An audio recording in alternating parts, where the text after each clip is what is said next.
Welcome friends, आपका मेरी कहानियाँ के चैनल में बहुत बहुत स्वागत है। चलिए आज की कहानी का सफ़र शुरू करते हैं। आज की कहानी है हमारे हक का भोजन।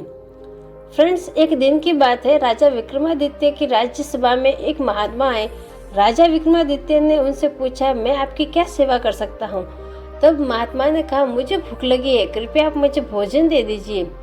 राजा विक्रमादित्य ने महात्मा जी को भोजन कराने का आदेश दे दिया। जब भोजन सामने आया तो संत ने रोटी देखकर राजा विक्रमादित्य से कहा कि राजन, आपने जो भोजन इस थाल में रखा है, क्या वह हक का तो है? यानी कि हक यानी कि अधिकार। ये बात सुनकर विक्रमादित्य चौंक गए कि ये हक का भोजन क्या होता है। राजा विक्रमादित्य ने कहा, आप बताइए, मैंने तो पहली बार सुना है कि हक का क्या भोजन होता है। संत ने कहा, गांव में जाइए और वहां आपको एक बूढ़ा व्यक्ति मिलेगा, उससे पूछिएगा। जब राजा विक्रमादित्य बताए गए पते पर पहुंचे तो वहां एक जूल्हा सूत काट रहा था। राजा विक्रमादित्य ने उस बूढ़े जूल्हे से पूछा कि ये हक का भोजन किसे कहते हैं? तो उस बूढ़े ने कहा, आज मेरी इस पतल में जो भोजन है उसमें आधा हक का है और आधा बेहक का है। राजा विक्रमादित्य ने बूढ़े व्यक्ति से कहा, कृपया ये बात मुझे ठीक से समझाइए। बूढ़े व्यक्ति ने कहा कि एक दिन मैं सूत काट रहा था और अंधेरा हो गया तो मैंने एक दीपक जलाया और मैं अपना काम करने लगा। उस समय मेरे घर के पास से एक जुलूस निकला। जुलूस में शामिल लोगों के हाथ में मसाले थी। मेरे मन में लालच आ गया।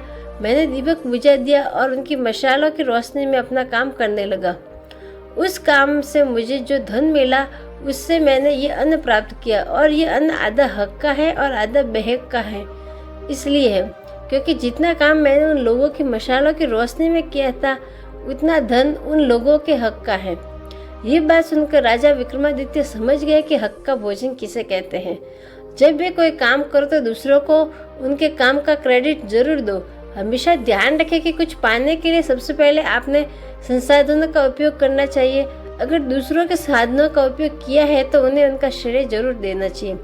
हमारे हक का परिश्रम और हमारी वस्तुओं से प्राप्त जो हमें होता है वो हमारे हक का होता है। और जो किसी की हेल्प से भी अगर हम कुछ भी करते हैं तो उसमें थोड़ा हिस्सा उसका भी होता है।